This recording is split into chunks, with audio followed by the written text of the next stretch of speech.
El Congreso de Tamaulipas interpuso otra controversia constitucional reclamando la actuación de la Fiscalía General de la República y del juez de distrito que concedió la orden de aprehensión contra el gobernador. El Congreso asegura que la emisión de esa orden afecta la esfera constitucional del Congreso y contraviene la Constitución, al argumentar que un ministro de la Corte ya emitió una resolución en la que indica que el gobernador mantiene el fuero. Luego de que el Congreso local determinó no quitárselo, después de la declaración de procedencia del desafuero que emitió la Cámara de Diputados del Congreso Federal. Sobre el tema, esta tarde estuvo aquí el politólogo, consejero de Morena, Alejandro Rojas Díaz Durán, quien desde hace varios meses ha estado revelando información sobre el gobernador de Tamaulipas, Francisco Javier García Cabeza de Vaca. Esto me dijo. Ya hay una orden de aprehensión por delincuencia organizada y también por uso de recursos de procedencia ilícita, aunque, y aquí sí me gustaría que nos hicieras la aclaración y nos contaras, no involucra narcotráfico, pero en tus señalamientos sí ha sido muy claro que está vinculado con el crimen organizado. Sí, por supuesto. Finalmente, Cabeza de Vaca es cabeza de cártel, y de un cártel delincuencial que se fue construyendo con el paso de los años en Tamaulipas, desde que él era alcalde de Reynosa. Él tiene vínculos con la delincuencia organizada. De hecho, el testimonio clave que tiene al exgobernador Tomás Yarrington en la cárcel, en Estados Unidos, también lo involucra a él. Ya es del dominio público y lo pueden buscar en la red, cómo él ya tenía acuerdos. Ahora, ¿qué sucede? Cuando es alcalde de Reynosa, se liga con el Pipero, que está vinculado al Huachicol, que era protegido de González Calderoni, que a su vez era el brazo ejecutor del Salinato en temas de narcotráfico, que termina precisamente siendo acribillado en Estados Unidos por ser testigo protegido. No es casual que el abogado de Cabeza de Vaca hoy en Estados Unidos sea el mismo abogado, Tony Canales, de Calderoni. Quienes heredan la fortuna de Calderoni es el suegro de Cabeza de Vaca. Entonces, ahí va construyendo un cártel propio, ¿no? Porque hay que entender a Tamaulipas. Es una región de México donde cruza el 70% del comercio binacional. Y hay tres grandes huecos del Tratado de Libre Comercio que los maneja la delincuencia organizada. ¿Cuáles son? Que no están en el TLC. La migración, que lo manejan la delincuencia organizada. Que ya vimos lo que pasó en San Fernando, ¿no? Y allá en Camargo, Tamaulipas, con los migrantes. Hace poco, sí, con los migrantes de Guatemala. Y mucha mano de obra centroamericana que trabaja en toda la zona fronteriza, ¿no? En las maquiladoras. El transporte es el segundo capítulo que no está en el TLC y que es el control de todo el paso del comercio, ¿no? Marítimo y terrestre, pero sobre todo terrestre. Y el tercero es las armas. Estos tres capítulos que no están en el TLC, realmente son los que alimentan esta región y a la delincuencia organizada, y desde ahí se expande. Ahí están las rutas. Y ahí hay una frontera gris, digamos, entre la legalidad y la ilegalidad. Y se va construyendo en Tamaulipas un narcoestado, desde Manuel Cavazos Lerma. Nada más para que tengas idea, el procurador de Cavazos, su hermano era uno de los sicarios del capo mayor allá de Tamaulipas. De hecho, se explica esta descomposición política del Estado en Tamaulipas porque los que terminan siendo capos empiezan como agentes judiciales. O sea, primero trabajan en el Poder Judicial local y luego son capos, ¿no? Ahí están las biografías de ellos. ¿Qué ocurre? Se van amalgamando desde los intereses ilícitos económicos y políticos y se van haciendo una madeja.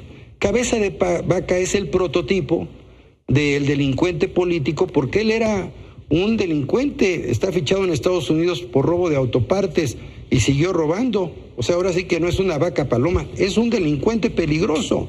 Él tiene una mente criminal, construye un cártel desde el gobierno, es senador, hace empresas fachada, tiene empresas de energía, se apropia de los ranchos de Soto La Marina, tiene propiedades inmobiliarias que yo le he documentado por 3,500 millones de pesos.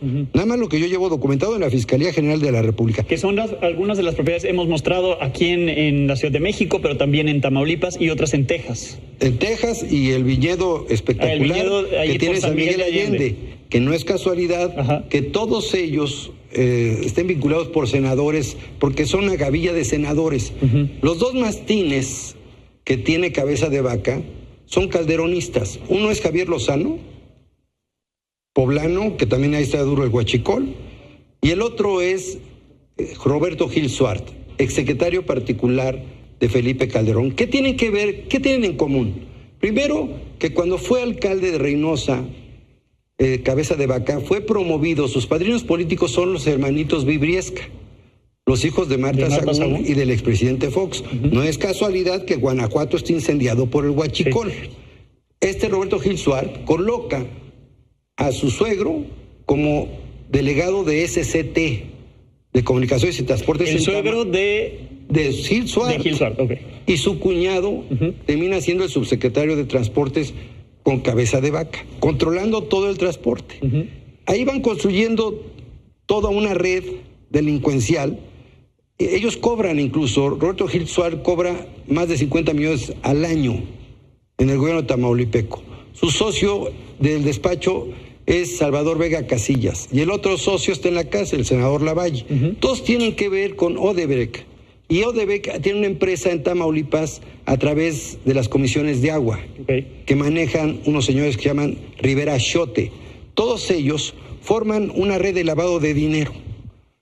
Ellos, la prima hermana del gobernador, sus hermanos, su primo que está en la Universidad Autónoma de Tamaulipas, que se llama Hugo Guerra, alias La Chulada, y el secretario de gobierno. En la acusación o en la investigación por la cual se solicita el desafuero por parte de la Fiscalía General de la República, están operación con recursos de procedencia ilícita, que es parte de lo que nos comentas, puede ser el tema de lavado de dinero también, y está el de defraudación fiscal equiparada, además de delincuencia organizada. Sin embargo, en el detalle de esta investigación no viene la parte del narcotráfico, ¿no? Estos temas que involucran crimen organizado. Bueno, déjame decirte que la investigación del FBI sí tiene ramificaciones al respecto. De hecho, esa investigación, hasta donde yo tengo conocimiento, tiene que ver con los recursos de procedencia ilícita que están en Andorra. Que el abogado Collado, el abogado de Peña Nieto, llevó a muchos políticos a Andorra a depositar 2.500 millones de euros. Varios millones de euros son de Cabeza de Vaca. Toda esa triangulación de dinero es una delincuencia criminal. Todos estos dos mastines que decía Javier Lozano y Roberto Gil Suart, ¿quién los une? García Luna, quien era un cliente frecuente tamaulipeco, o sea, iba muy seguido a Tamaulipas. Has hablado de un documento, de un memorándum que habla de un encuentro entre Cabeza de Vaca, El Chapo y García Luna. Sí, es un documento que también es del dominio público, está en Estados Unidos, también circula en México. Ese documento señala y confirma un encuentro entre ellos, ¿no? Por eso digo que Cabeza de Vaca es el Pablo Escobar mexicano. Él terminó colombianizando a Tamaulipas. Por eso vemos las tanquetas allí. Nada se fijó. ¿Recuerda cuál es la escena final de las tanquetas de Pablo hoy al exterior de Casa Tamaulipas? Las tanquetas afuera, porque él está desafiando al Estado mexicano. Él es un jefe de cártel. Él es la analogía, la némesis de Pablo Escobar, que es un delincuente, jefe de un cártel, no es un delincuente común. El FBI está investigando no solamente el lavado de dinero, estoy seguro que además la DEA está investigando todas estas ramificaciones que existen, porque hay testimonios. Hay un testimonio clave, que es el de el chino Shenli Yigong, que eso está, también es del dominio público, Shenli Yigong en Estados Unidos declara, y en México, ante la autoridad estadounidense, declara que de los 250 millones de dólares en efectivo que le incautan y le confiscan, él declara que son parte del negocio del contrabando y del huachicol de los Vibriesca. Eso lo declara Shenli Yigong, y Javier Lozano va y lo amenaza y le dice copelas o cuello. Sí. ¿No? Eso es lo que dice Shenli Yigong.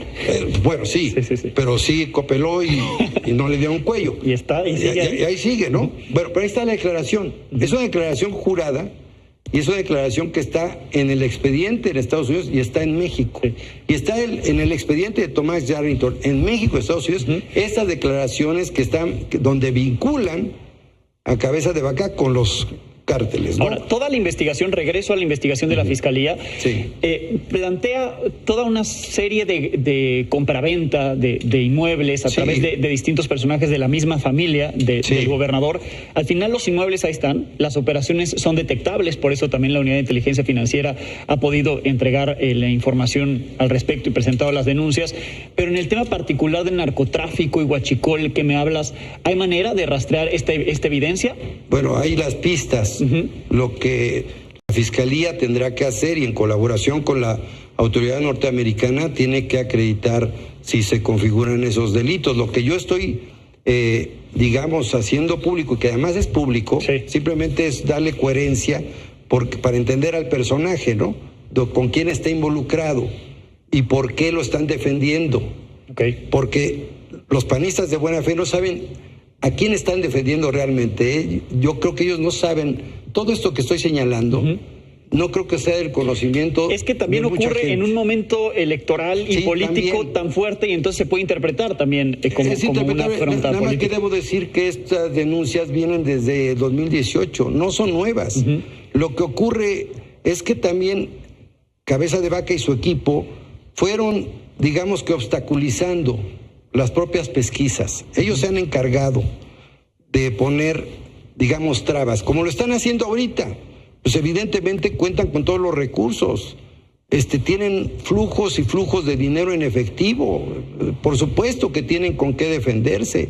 Pero finalmente es un cártel organizado, es el poder público al servicio de la delincuencia. ¿En qué crees que acabe esto? Hoy sigue siendo gobernador, está esta disputa legal si mantiene o no mantiene el fuero, ya hay el Congreso ya interviniendo, pidiendo que la Fiscalía Estatal intervenga, por su parte la Fiscalía General de la República buscando, como sea, digamos, de alguna manera, entender y tener certeza por parte de la Suprema Corte de Justicia de la Nación. ¿Cómo va a acabar? Porque leía hoy tu tuit que decías que iba a acabar como Pablo Escobar defendiéndose con un cuerno de chivo. Bueno, él tiene esa mentalidad y eso creo que así está preparado para hacer eso. Y lo dice a sus cercanos, ¿eh?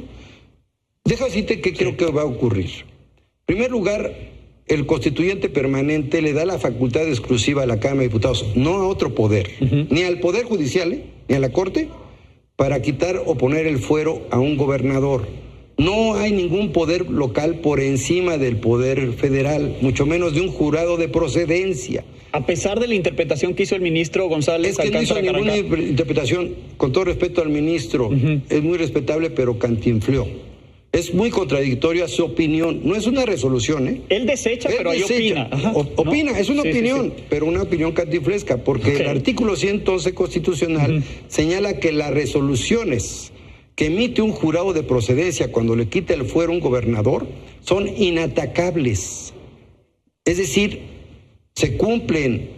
El Congreso local no está a discusión si le quitas o no el fuero.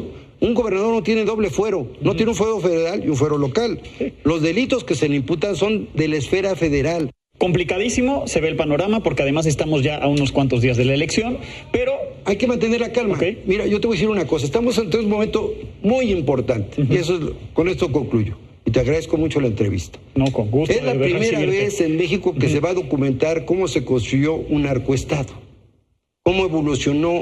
Pero que sí se documente y no se queden palabras, pero, Alejandro. a ver, ojalá, Sí. no, bueno, por el bien de la República, tenemos que saber la verdad.